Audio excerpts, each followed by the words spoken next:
Most humans don't have any percept on it except what they call dreams, a wild rote. BB turned inward again, then open, flickering.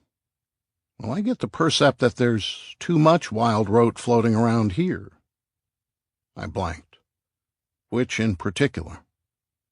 That rote on human compressed learning, human structure, the one you tossed me? I flickered. Yes. BB went on. That's not wild? My percept is that it fits. I got another rote, and when I overlay the two, one of them is certainly wild. I blanked. What rote is that? The one we got in the TSI brochure about the places and things we would be visiting.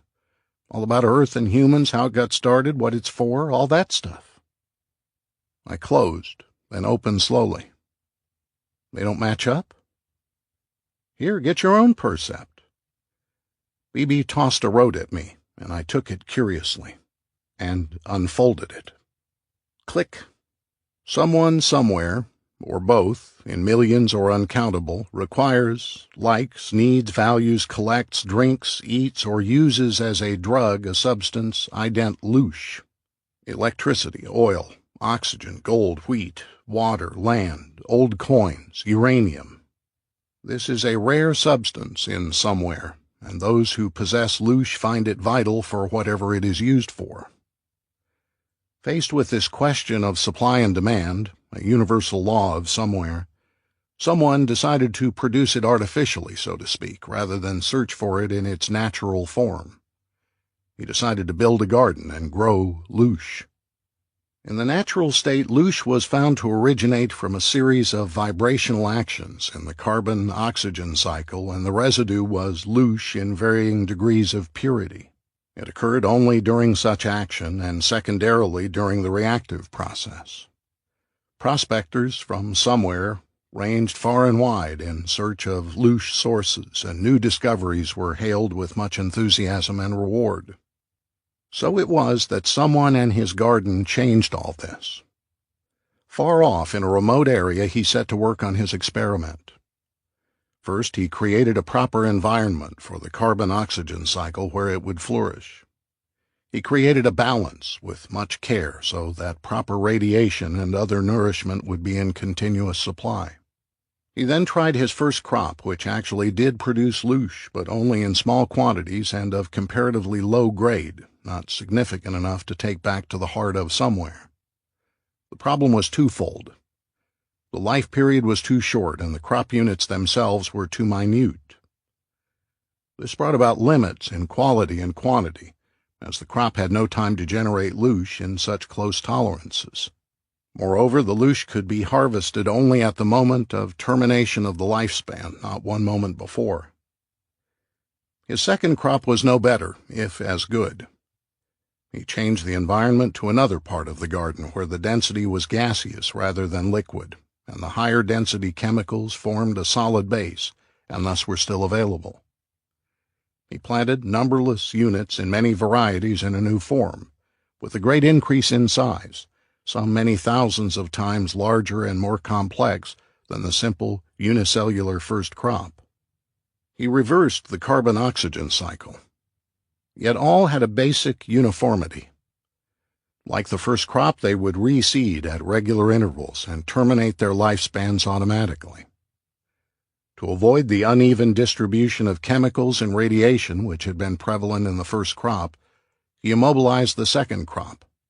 Each was designed to stay principally in its own section of the garden. To this end, each was given firm tendrils which burrowed deep into the more dense chemical matter. Attached to this was a stem or trunk which helped elevate the upper portion upward for its share of needed radiation. The upper portion, broad, thin, and somewhat fragile, was designed as a transducer of carbon-oxygen compounds to and from the crop unit. As an added thought, brilliant color radiators accompanied by small particle generators were mounted on each unit, usually near the top and symmetrically centered. He set up circulating patterns in the gaseous envelope around the crop, principally to aid in the reseeding process. Later he discovered that the same turbulent effect served as a means of harvesting the loosh. If the turbulence were violent enough, the crop would be blown down, the lifespan terminated, and the loosh would discharge. This was especially useful when an immediate loosh supply was desired at a particular point rather than at harvest time. Despite all of this, the second crop was most unsatisfactory. While it was true that a much greater quantity was attained, the unrefined loosh produced was of such low grade that it was scarcely worth the effort. In addition, the growth period was now too long, and no increase in quality resulted. Some vital element was missing. Someone hovered over his garden for a long period in study before he attempted the third crop. It was indeed a challenge. True, he was partially successful. He had grown loosh.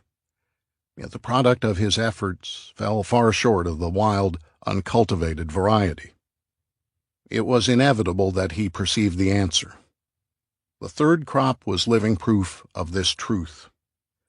The original carbon-oxygen cycle must be included.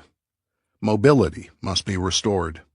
Both factors had shown great promise in high-grade loosh production. If size could be added to this, much could be accomplished. With this plan in the forefront, someone removed various sample units from the first crop, which was still thriving in the liquid portion of the garden. He modified them to exist and grow in the gaseous area. He adapted them first to take nourishment from the second crop, which he permitted to abound for this very purpose. Thus it was that the first of the mobiles, the third crop, came into being. The mobiles took nourishment from the second crop, thus ending its lifespan and producing low-grade loosh. When each huge mobile terminated its own lifespan, additional loosh was produced. The quantity was massive, but the frequency pattern of the loosh residue still left much to be desired. It was by accident that someone came upon the prime catalyst as regards loosh production. The monstrous and slow-moving mobiles had a lifespan far out of proportion to their nourishment input. The growth and life termination process was of such length that soon the mobiles would all but decimate the second crop. The entire garden would be out of balance, and there would be no loosh production whatsoever. Both the second and third crop faced extinction. As the second crop grew scarce, energy needs of the mobiles became acute. Often two mobiles would seek to ingest the identical second crop unit. This created conflict, which resulted in physical struggle among two or more of the ungainly mobiles. Someone observed these struggles, at first bemused with the problem, then with great interest. As the struggles ensued, the mobiles were emanating loosh, not in fractional amounts, but in sizable, usable quantities and of a much higher purity. He quickly put the theory to the test. He removed another unit of first crop from the liquid garden area, redesigned it for the gaseous environment, but with one significant change. The new mobile would be somewhat smaller, but would require the ingestion of other mobiles for nourishment. This would solve the problem of overpopulation of mobiles, and at the same time would create good quantities of usable loosh during each conflict struggle, plus a bonus if the new class of mobile terminated the lifespan of the other. Someone would be able to transmit to somewhere practical amounts of reasonably pure loosh. Thus it was that the rule of the prime catalyst came into being. Conflict among carbon-oxygen cycle units brings forth consistent emanations of loosh. It was as simple as that. Satisfied that he had found the formula, someone prepared the fourth crop. He now knew that the third crop mobiles were too large and too long in lifespan to be ultimately practical. If grown in large numbers, the entire garden would have to be expanded and enlarged. There was not space enough to grow such massive single units and the proportionate leafy second crops to support them. Also, he reasoned correctly that more rapid and increased mobility would expand the conflict factor, with the resultant higher loosh output. In one single motion, someone terminated the lifespans of all the lumbering third crop mobiles. Going back to the first crop in the liquid area, he modified and expanded them into a multitude of shapes and sizes, gave them complex multicellular structures of high mobility. He designed them into a pattern of balance. There were those that ingested a second crop type of carbon cycle unit, basically immobile, as an energy source. There were others, very highly mobile, who required for energy the ingestion of other mobile modified first crop units. The completed circuit operated quite satisfactorily. The stationary second crop modification in the liquid environment flourished.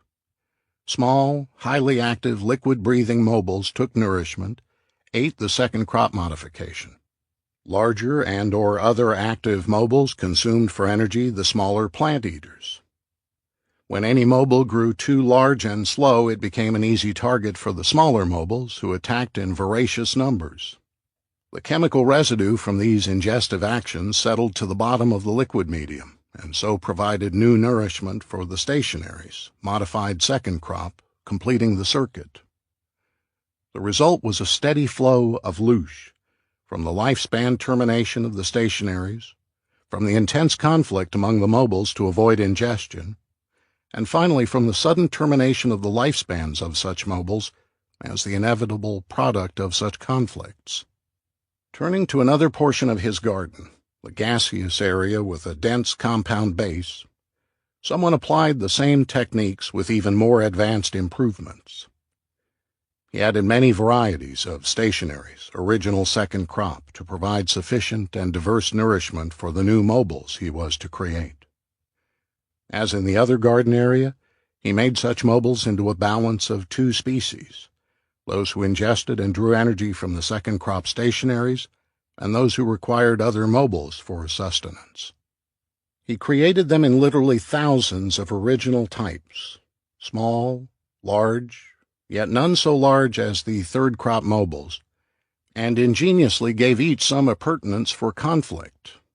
These took the form of mass, elusive speed, deceptive and/or protective coating and/or color radiation, wave action and particle perceptors and detectors, and unique higher-density protuberances for gouging, grasping, and rending during conflict.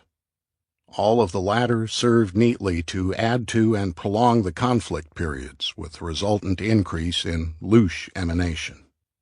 As a side experiment, someone designed and created one form of mobile that was weak and ineffective by the standards of the other mobiles in the fourth crop.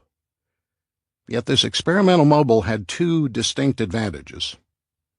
It had the ability to ingest and take energy from both the stationaries and other mobiles. Second, someone pulled forth a piece of himself, no other source of such substance being known or available, to act as an intensive, ultimate trigger to mobility.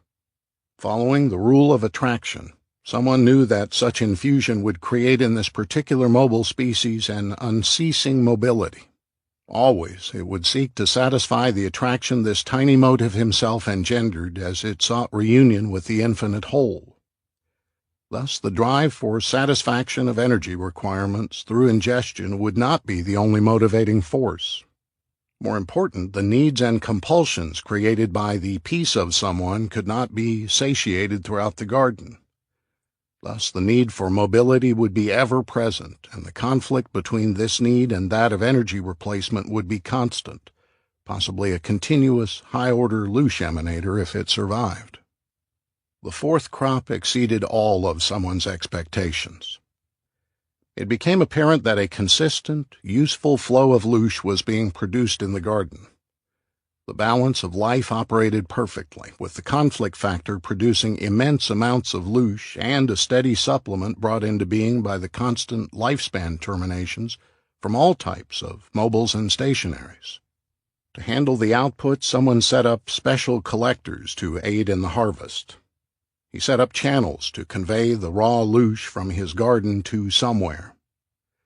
No longer did somewhere depend principally upon the wild state as the principal source of loosh.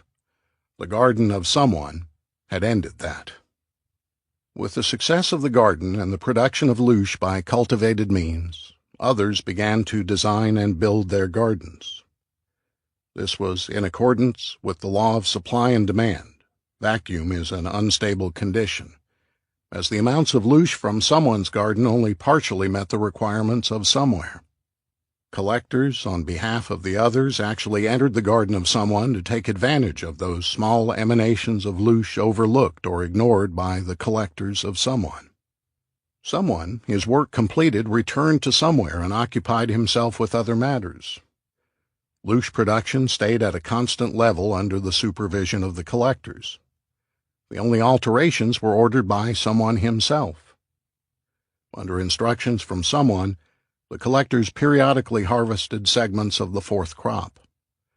This was done to ensure adequate chemicals, radiation, and other nourishment for the younger oncoming units. A secondary purpose was to provide occasional extra amounts of loosh created by such harvesting. To reap such harvest, the collectors generated storms of turbulence and turmoil in both the gaseous envelope and the more solid chemical formations that were the base of the garden itself. Such upheavals had the effect of terminating lifespans of multitudes of the fourth crop as they were crushed under the rolling base formation or smothered under waves from the agitated liquid area of the garden. By peculiarity of design, fourth crop units could not maintain their carbon-oxygen cycle surrounded by the liquid medium. The garden pattern of life might have gone on thus throughout eternity, had it not been for the perception and inquisitiveness of someone. On occasion he would study samples of loosh from his garden.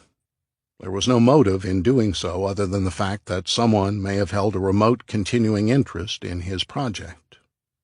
On a particular analysis of a loosh sample, someone had casually examined the emanations and was about to return it to the reservoir when he became aware of a difference. It was very slight, but there it was. His interest centered immediately. He looked again.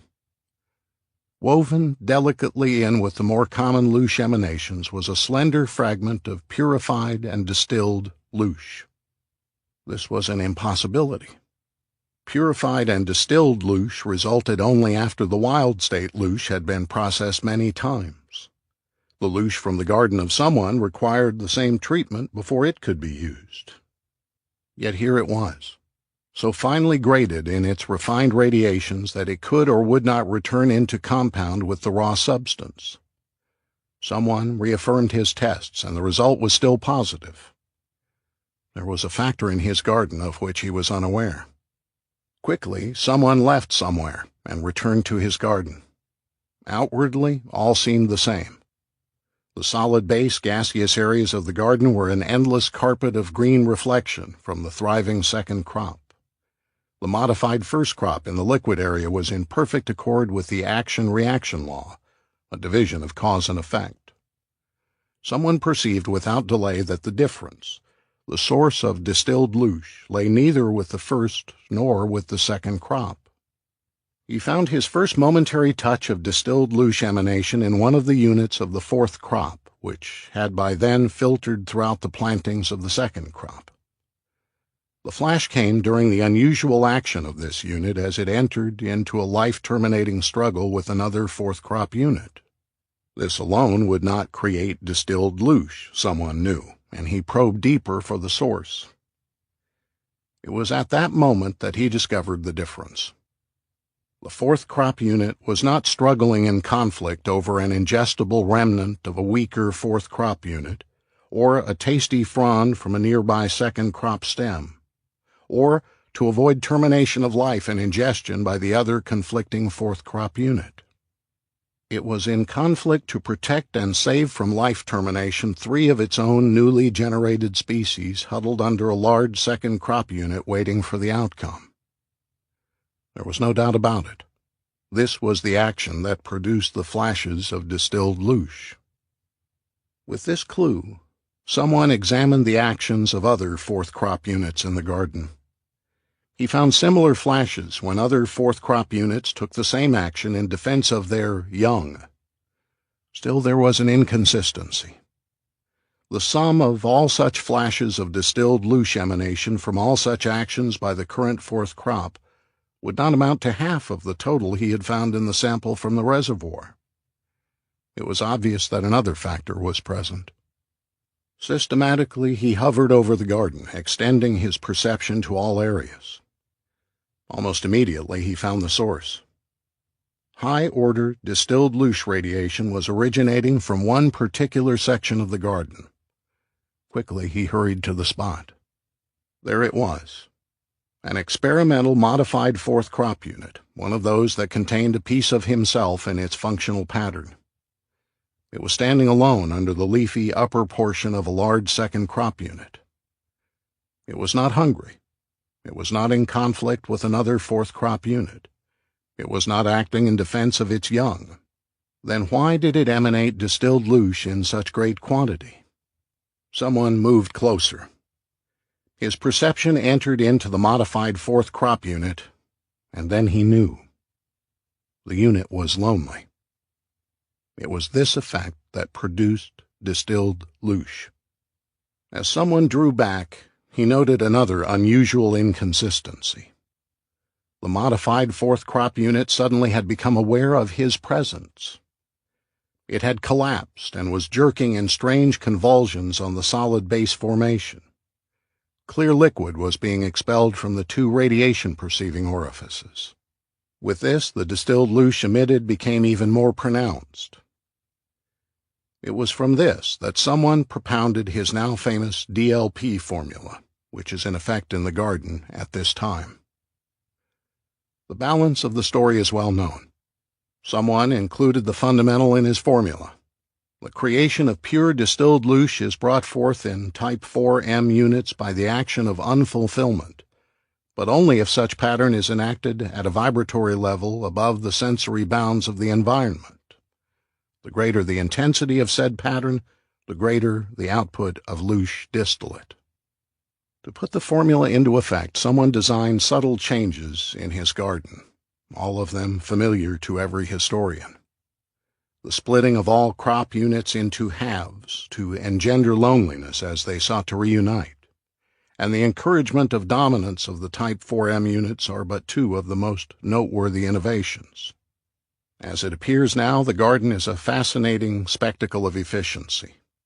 The collectors have long since become masters at the art of the DLP formula.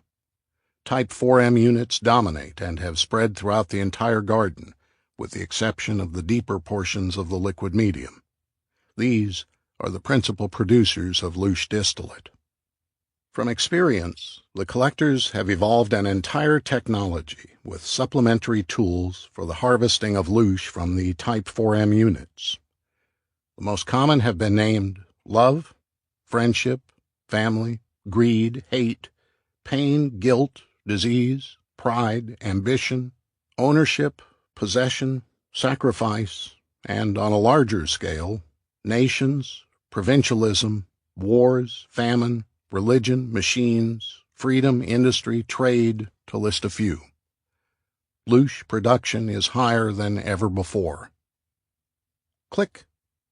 I was closed tightly, turned inward, stunned.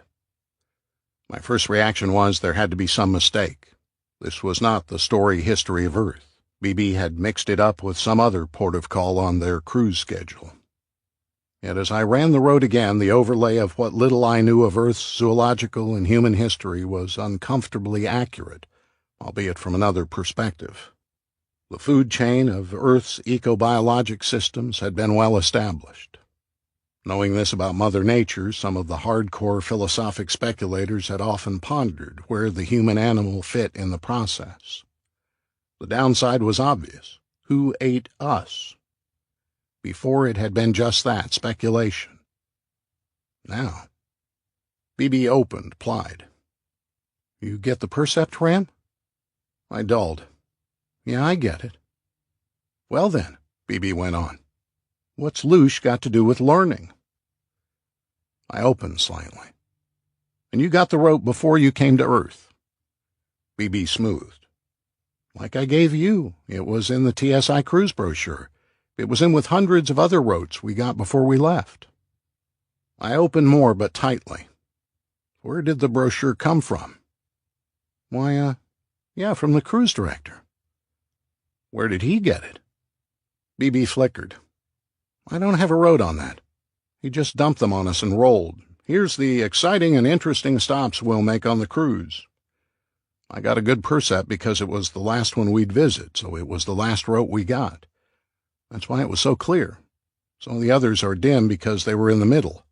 Not the Earth route or humans. It's all clear, not wild at all. I hardened. And where did the cruise director come from? BB lighted. Oh, he and the rest are a bunch of curls from the system next to us. Why did they offer the cruise to you in KT-95? BB smoothed. Well, it was sort of a trade. We do it all the time with systems near us. What did they get in trade?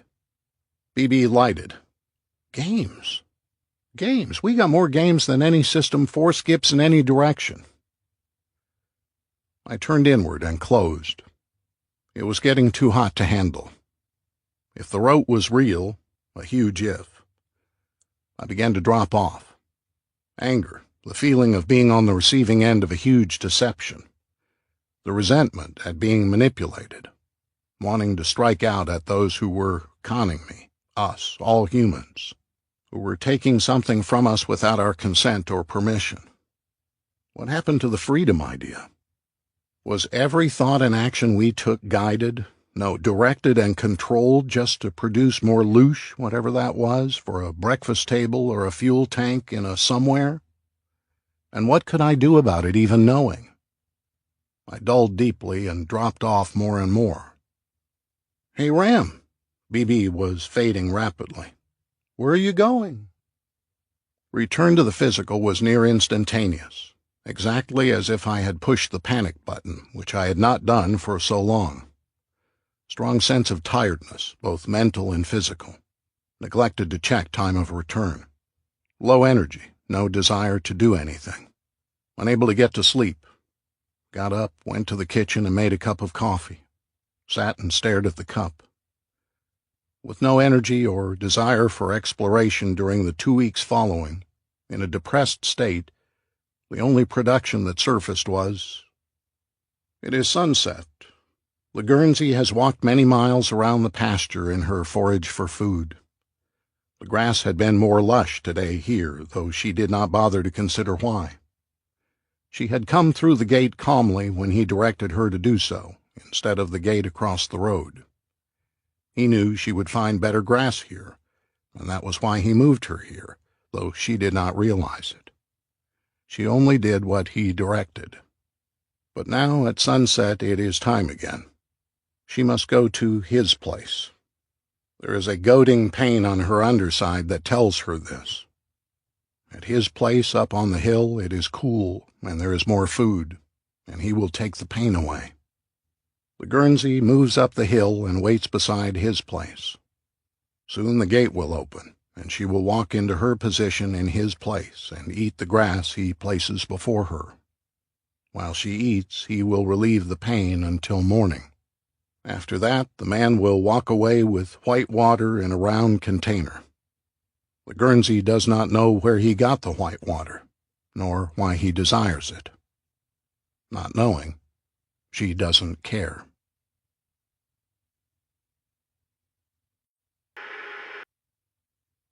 It took me several months to adjust to the loosh route.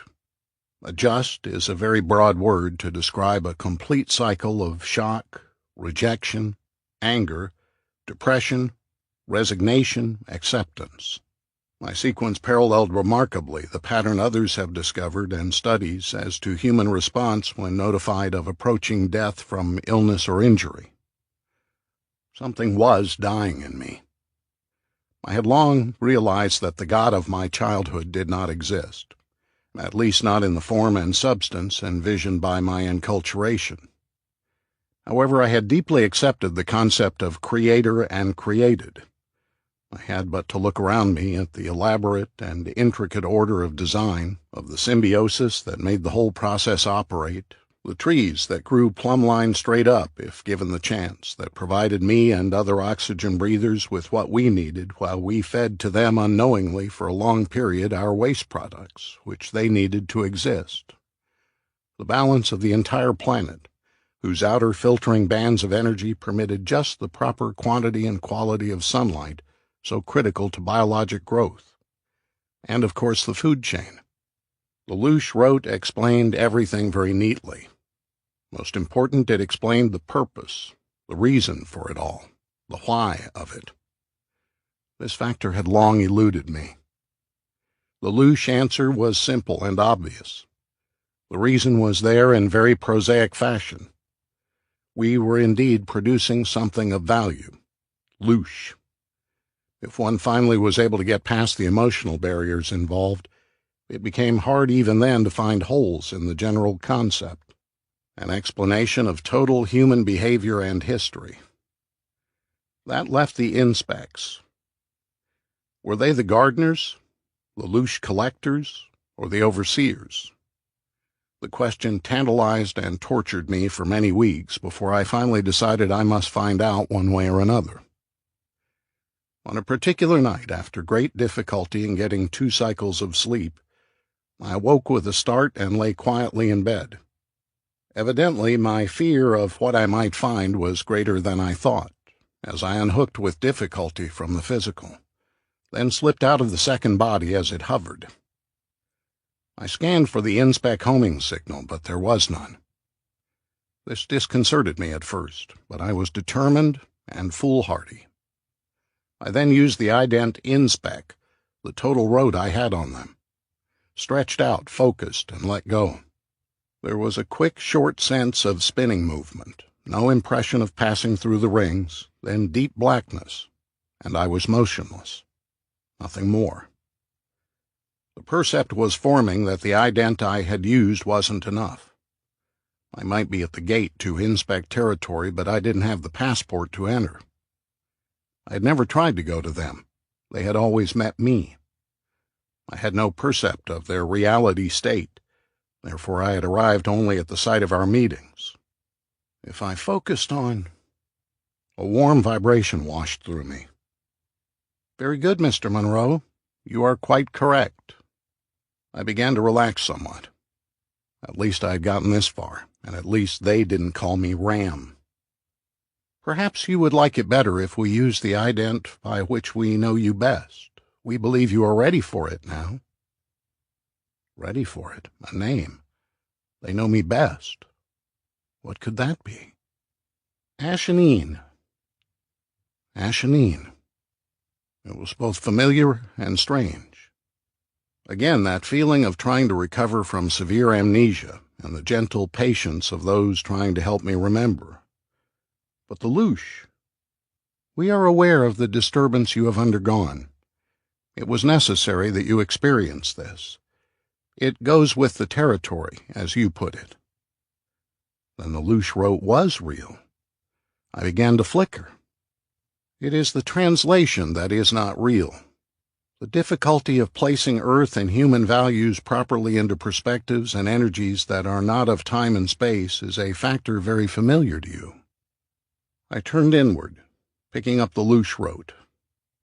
Loosh, an energy generated by all organic life in varying degrees of purity, the clearest and most potent coming from humans, engendered by human activity which triggers emotion, the highest of such emotions being love. Is love loosh? Continue, Ashenine.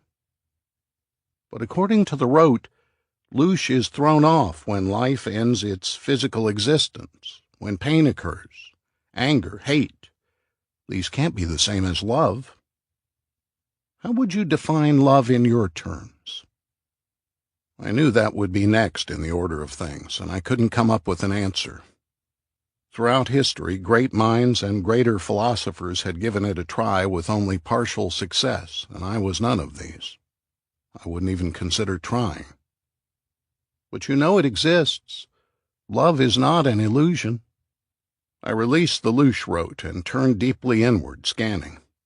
It was easier from this perspective, or perhaps it was the presence of the inspect energy.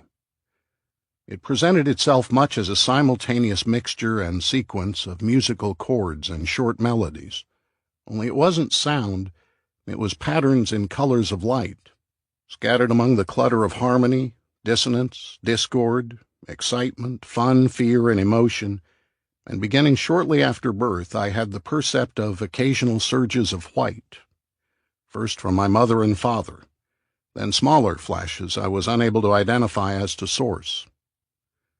I kept scanning through my early years for any slight glimmer of white originating in me that put forth. To my dismay, all I could find was one small white glow for an Airedale dog named Pete. I was certain that that girl in high school, what was her name? Not even a flicker either way. Most common misconception, early manifested survival drive. I agreed. Yet I could understand why. The bright red and pink chords and urgent melody were impressive even from this viewpoint. No wonder an ignorant curl such as I was would come up with the wrong percept.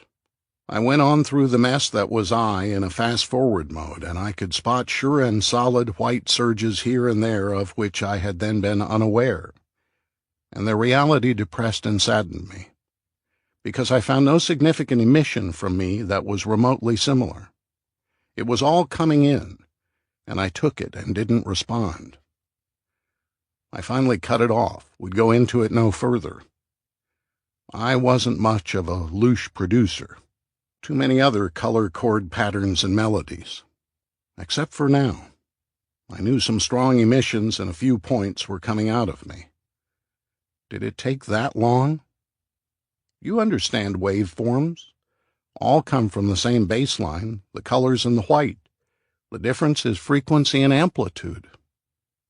I knew what they were doing, and I appreciated it. My focus was being diverted from what I thought was unpleasant back into an abstract yet trunk and roots position. Using the same stuff, interactive experience, one began to learn to express anger, pain, fear, and all the rest. And finally, hopefully, if you pass the course, a special energy waveform labeled love. Yet we don't really know what it is, and with my suspicion growing, how to really use it. A carefully designed school of compressed learning. To learn to be high-quality loosh love producers. The fact that human physical consciousness was for the most part totally unaware of being involved in the process may be an important ingredient itself. Precious few are cognizant of the non-physical agenda, at least overtly. It was getting pretty heavy for my cognizance. Yet I began to get a very faint percept, elusive, but it was there. What would happen if the Guernsey cow did discover that her milk had value? What could she herself do with it if she didn't have a calf to feed it to? Could she save it? Could she spend it on more hay or protein vitamin blocks to lick? What if she then discovered man was taking the milk she produced? Rebel? Refuse to deliver any more milk? Then she would no longer have a pasture in which to graze, protection from wild dogs, a bull when she needed it, and most of all, no barn to go where she could get relief from the pain. Without a sense of serial time, she forgets that the pain eases eventually, perhaps even knowing she wouldn't care. She wouldn't want to mess up a good thing. Therefore, who cares? Who would care? To use your term, you can't beat the machine. The percept was still there, faint, still to be explained or satisfied. What about those who do beat the machine? There always have to be exceptions. No machine is perfect. Only one anomaly is needed to prove a statistic or create one. Are they carted off to be ground up into hamburger meat? If so, is hamburger a sort of super loosh or something entirely different? Is this also a part of the machine product, or is it rust that is scraped away and discarded? And the bull calves, what is their role? Never will be loosh producers. It takes only one bull for every 50 cows, so there's a surplus. In nature, the machine, left alone, there is a way that is automatically taken care of. The impersonality of that prospect of dominance and predation is certainly not in the winning column. Hold it there, the percept is getting stronger. There would be no loosh production without at least one bull, so he is an indirect loosh producer, vital to the method. That would infer so are grass, hay, water, minerals, and the rest. Remember your waveforms, beat frequencies you like so much. Let's see here. If a smart transmitter propagates certain waves, they can resonate with other related vibrations of like kind to form a multiple pattern, which, if thought of as light, would be white. So in and of itself, you don't have to be the end product antenna or transducer, just one of the oscillators. You may never display actual loosh radiation, but you have a vital part in its production. Remembering the scan of my early years, I felt much better. Then why are you disturbed? The percept still itched inside me. They were right. What would I do with loosh love if I had a large warehouse full of it? Hand it out? It would only come back with interest, and I would have to build another warehouse to hold the compounding, growing volume. The percept surged brightly. It was so obvious. Someone, somewhere. If I could, you are not ready at this point. Ready to go somewhere? To meet someone? And in all of this, how do you fit in, my friend? If I had the courage to ask these, we are not someone, as you put it, nor are we from the somewhere you indicate. Also, we are not the keepers of the garden of earth, nor the gardeners, nor do we collect and transfer human-developed loosh energy elsewhere or when. We do not fit into any portion of the human compressed learning process. However, we have observed its generation and growth from its inception. We do participate when needed without interrupting the learning sequence. Such need is expressed when there is blockage in the flow. Such participation ultimately serves a vital need for us. I had a need to ask the question, somewhere is not the heaven of your history. It was created, as were all other systems. Then someone is a creator who was created. You are a creator who was created. Each of you does carry a small rote, as you call it, of someone who created you. Through that rote of someone, your creator, you carry a percept of the creator who created someone. I turned inward.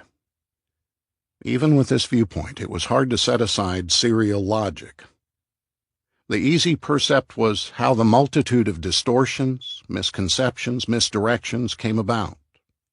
A little knowledge can be dangerous, and human creative imagination took over from there. If there had not been a someone, humans would not exist. I went over the idea of loosh love. It must be quite a place to handle that much loosh, this somewhere. It would fall neatly into many concepts of heaven. I grew wistful. Maybe we could go just to the edge of somewhere so I could get a feel of the place or state where there was so much love, surely near it but not in it, just to observe from a distance. It would answer so much. That is not too much to ask, Mr. Monroe. We can arrange it. Close tightly. Click. Even closed tightly, the radiation was so strong that it was nearly unbearable. I felt as if sweat were pouring off me. I was melting. But it wasn't heat. And I began to heave with great racking sobs, and I couldn't understand why. Then the radiation eased, and I opened a little. There was a form between me and the radiation, shielding me, and I could perceive a corona effect all around the form from the radiation beyond. It reminded me deeply of religious paintings I had seen, only this was live and in something far different from pigmented color. This is as close as you can tolerate. We are diverting most of the effective energy patterns, which are in themselves only the random residue, the leakage, as you might call it, from the fundamental. Focus through us rather than the outer rim. It will help. With great difficulty, I narrowed and held on the center of the form, and I began to cool and calm down. Slowly, my rational and observing self began to emerge again, dominating the overwhelming emotional surge that had enveloped me. It was as if I perceived through a darkly tinted window, and I had to work continually to keep the emotion below the threshold level, the wondrous and brilliant joy, awe, reverence, melded into one, yet with flashes of each sparking momentarily, all coursing through me as I responded to the radiation, unable to prevent it and barely keeping it under control. This would most emphatically be the ultimate heaven, the final home. Observe more carefully. You're capable of doing so. I looked through the smoked glass shield that was my inspect friend, and I was grateful. For I knew if I responded to this degree from just the reflection, the leakage, the full force of the radiation would have shattered me. I was not ready for it, if this was the percept from the distant edge. There in the long view was a radiant living form of incredible size. My first percept that of a tall standing humanoid, arms outstretched in front, palms upward. But just as quickly it was not. Instead, a shining globe, edges indistinct. Behind it another, identical in appearance. Behind it another. A continuous cascade moving away into infinity, beyond my perceptibility. From each came numberless beams or rays, some huge in their diameter, others no wider than a pinpoint, all uniform in size throughout their length and beyond my percept as to their destination, some of them moving past me so close that I felt I could reach out and touch one. Would you like to do so? We will help you if needed. I hesitated, then with the warm assurance from the shielding inspect form, I stretched a part of me out cautiously and touched the smallest ray nearest me. In an instant, the shock spread throughout all what I thought I was, and I knew, and in knowing knew that I would forget if I tried to remember, because what I was could not yet handle the reality of it. Yet I never again would be the same, even without remembering, except that it occurred, and the indescribable joy of knowing only that it did take place, and the echoes would reverberate in me throughout eternity, whatever my eternity was.